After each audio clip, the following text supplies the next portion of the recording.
Boom! So, in a video previous to this one, we would have looked at the trigonometric ratios for 0 degrees. We examined sine of 0, cosine of 0, and tangent of 0.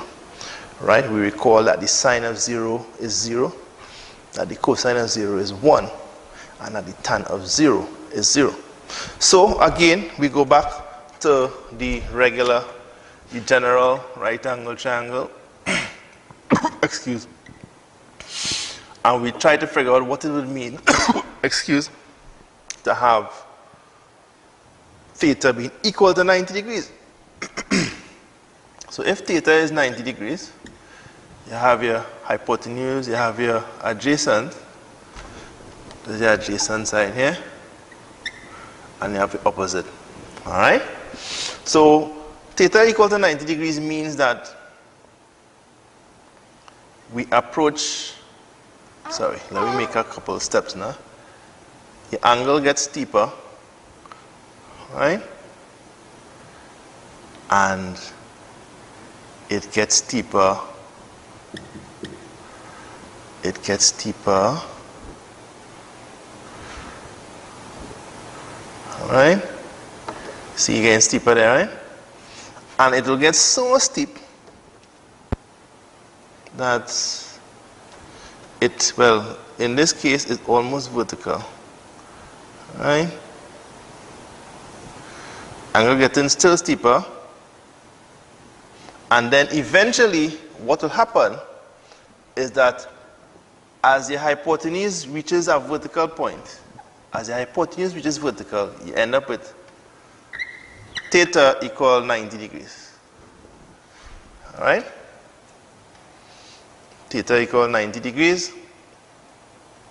And as theta equals to 90 degrees, it means that your adjacent side now is so small that your adjacent now tends to 0. So your adjacent is effectively 0. Alright? So when you have a right angle here, it means that the adjacent is 0.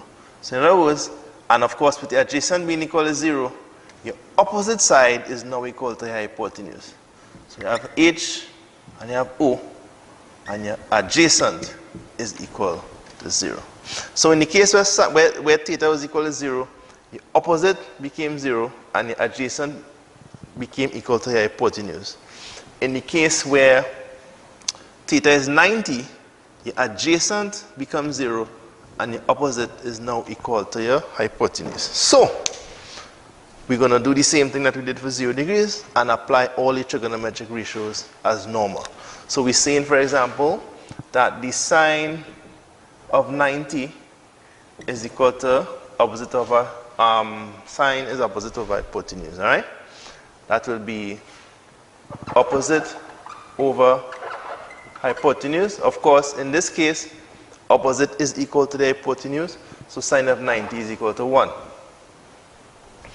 Cosine of 90 is equal to adjacent over hypotenuse. 0 over hypotenuse, right? Equal to adjacent over hypotenuse, which is equal to 0 over h, which is equal to 0. So your cosine of 90 is equal to 0.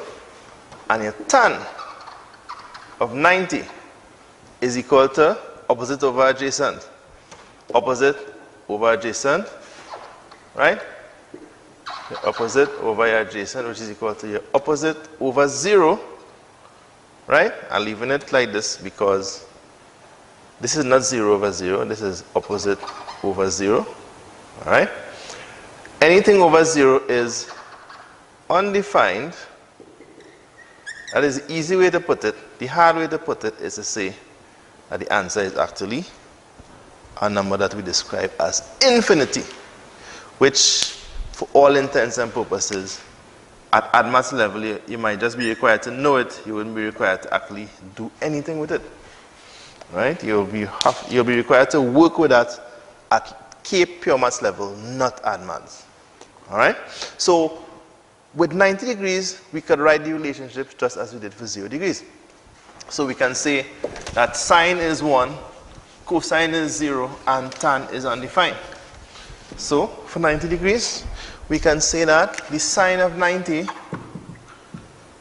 degrees is equal to 1. The cosine of 90 degrees is equal to 0. And the tan of 90 degrees is equal to infinity. Right? End of discussion. Alright? So just as we did for 0 degrees, we derive the appropriate relationships for 90 degrees. Alright? And I'm going to quote from the appropriate unit in the syllabus where they require that you know these angles. So in the syllabus, they are saying in objective 5 in the trigonometry section of section 2, they are saying that you have to be able to evaluate the exact values of sine, cosine, and tangent for q equal pi and 6, pi and 4, pi and 3, pi and 2, etc., etc., all the way up to 2 pi. All right? So you need to know certain relationships. You need to know the trigonometric ratios, the values of sine, cosine, and tan for certain specified angles. We start on both extremes of what we will refer to as the first quadrant, which you will get into a little more. We'll get into it a little more later on in subsequent videos. The first quadrant, of course, referring to your 0 to 90 degrees, your right angle. That is where your regular trigonometry will take place. So your regular trigonometry, which will be your trig ratios, the foundation of all trigonometry, as a matter of fact. The foundation of all trigonometry, of all trigonometric functions, is the right angle triangle, where theta would be between 0 and 90 degrees.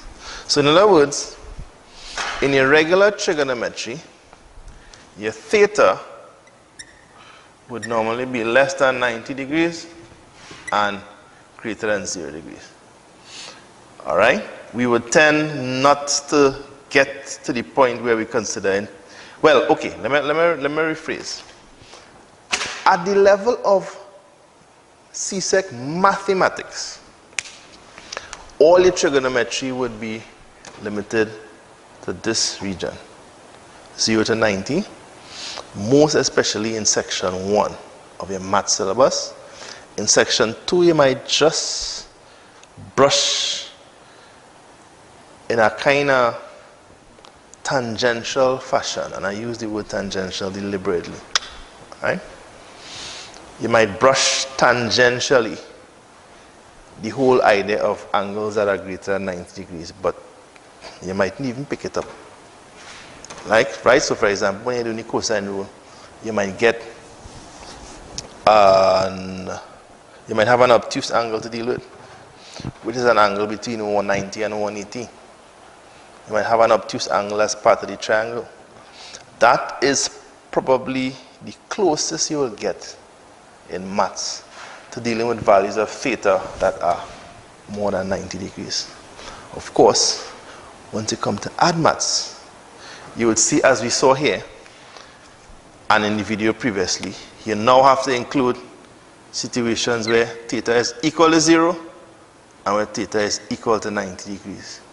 In other words, you have to know what sine, cosine, and tan of 0 is, and you have to know what sine and cosine and theta of 90 degrees is. And at that point now, you're now beginning to stretch the boundaries of your knowledge of tan, because we can go further and go for negative angles, which we will touch briefly a little later in the ADMA syllabus, but you wouldn't really deal with that too much. That is probably something that you'll deal with in more detail in Cape Pure Maths.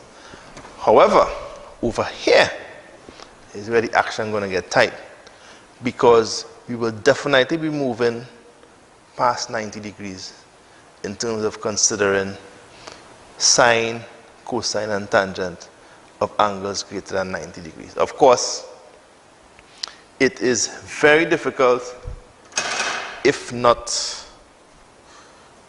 impossible to conceptualize a physical scenario where you could have an opposite over hypotenuse where theta is greater than 90 degrees, or an adjacent over hypotenuse where theta is greater than 90 degrees, or an opposite over adjacent where theta is greater than 90 degrees.